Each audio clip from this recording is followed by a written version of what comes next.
छात्रों, परसों मैंने आपको सम्मिश्र संख्याओं के संबंध में बताया था। हमने कहा सम्मिश्र संख्या क्या है। हमने कहा यदि हम किसी भी संख्या का यदि z बराबर a प्लस आई बी के रूप में लिखें, जहाँ a और b क्या हैं, वास्तविक संख्याएं हैं, तो इस प्रकार की संख्या को हम सम्मिश्र संख्या कहते हैं। जहाँ ये इसका वास्तविक भाग है, वो a इसका वास्तविक भाग तथा b क्या है, इसका काल्पनिक भाग है। हम क्या करते हैं, किसी भी वास्तविक संख्या को यदि हम i से गुणा कर देंगे तो वह एक काल्पनिक संख्या बन जाएगी। और जब किसी संख्या का एक भाग वास्तविक और एक भाग काल्पनिक हो तो हम इसे सम्मिश्र संख्या कह देते हैं। काल्पनिक संख्या i क्या है, हमने कहा था i जो है बराबर होता है √-1, ठीक है ना। और तब हमने इससे निकाला था रिलेशन i² बराबर होता है ऋण 1। हम जानते हैं किसी भी वास्तविक संख्या का जो वर्गमूल होती है वह का वर्ग जो होता है वो ऋणात्मक नहीं हो सकता, है ना।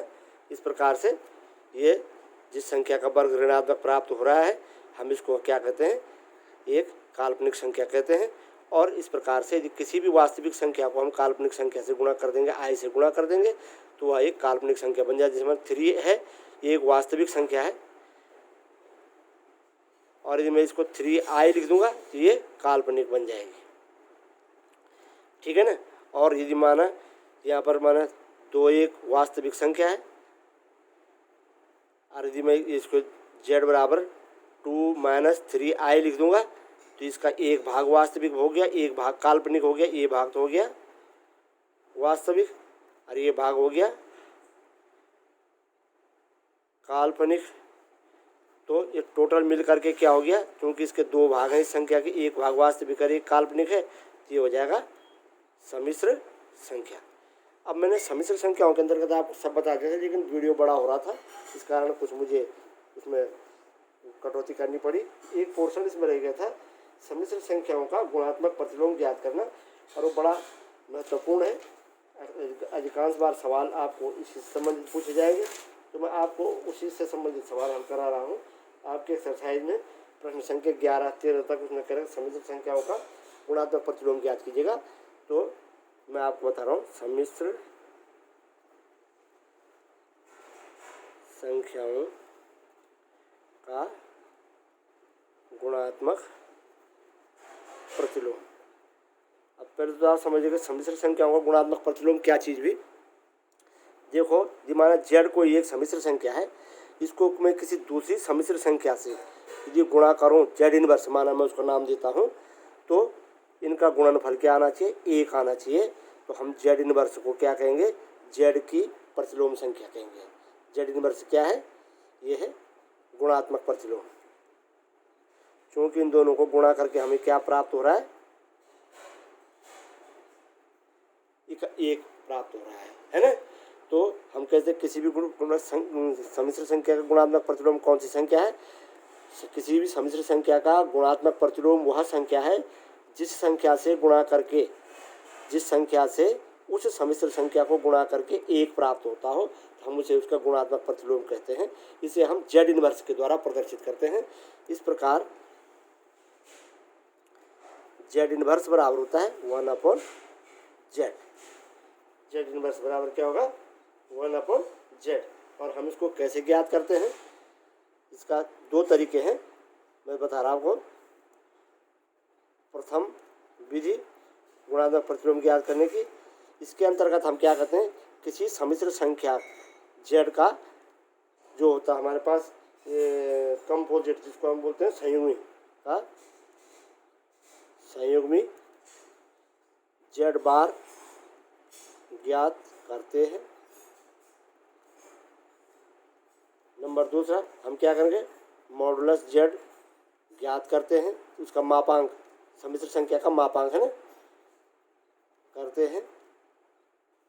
नंबर तीसरा स्टेप, उसके बाद z इनवर्स बराबर z/मॉडुलस z के स्क्वायर से z इनवर्स ज्ञात करते हैं, ठीक है ना। ये इसका तरीका है। दूसरा तरीका सीधा है, आप कैसे करते हैं मैं द्वितीय विधि के बारे में आपको अवगत करा रहा हूँ और एक सवाल में आपको हल कराऊंगा। द्वितीय विधि सेकेंड मेथड में हम कैसे करते हैं, किसी भी समिश्र संख्या का प्रतिलोम कैसे ज्ञात करते हैं तो हम क्या करते हैं, हम जानते हैं जेड इनवर्स बराबर होता है 1/z। और तब हम क्या करेंगे, इसके 1/z के है ना, हर तथा अंश दोनों को हर के संयुग्मी से गुणा करके हल करते हैं और हमको समिश्र संख्या का प्रतिलोम मिल जाता है ना। अब जेड का प्रतिलोम क्या होता है, मतलब संयुग्मी क्या होता है, जेड का संयुग्मी इसको कंपोजिट बोलते हैं। यदि जेड बराबर ए प्लस आई बी एक समिश्र संख्या है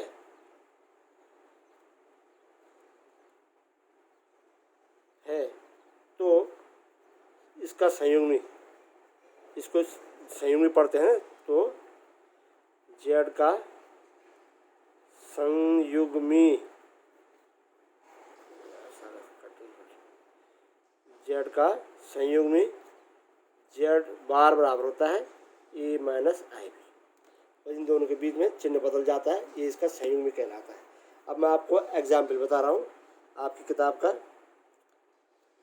क्वेश्चन नंबर 11 में देखिए आप, इसमें कह रहा हो 4 - 3i एक संख्या दे रखी है, उसका तुम्हें गुणात्मक प्रतिलोम ज्ञात करना है।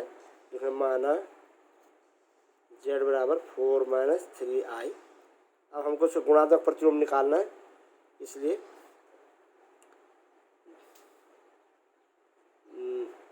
इसका संयुग्मी z का संयुग्मी z बार बराबर होगा 4 + 3i तथा ये पहला तरीका से बता रहा हूँ मैं, तथा मॉडुलस z माने इसका मापांक बराबर क्या होगा, √a² + b², यानी a की जगह है 4 और b की जगह है ऋण 3। ठीक है ना, z बार बराबर हो जाएगा √4 × 4 = 16 धन 3 × 3 = 9 16 और 9 25, इसलिए z² बराबर कितने होगा, वर्गमूल 25 का वर्ग यानी 25।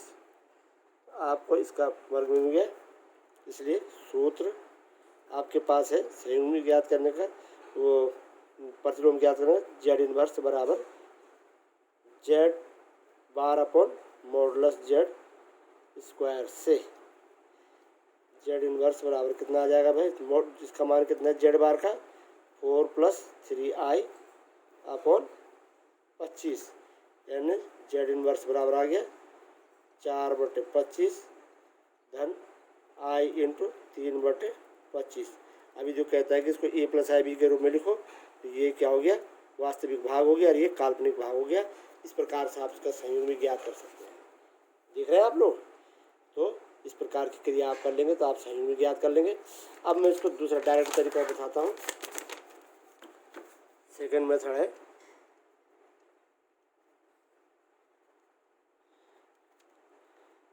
आपने कहा माना समिश्र संख्या z बराबर 4 - 3i, ये आपने लिख ली है ना, इसलिए z इनवर्स बराबर होगा 1/z।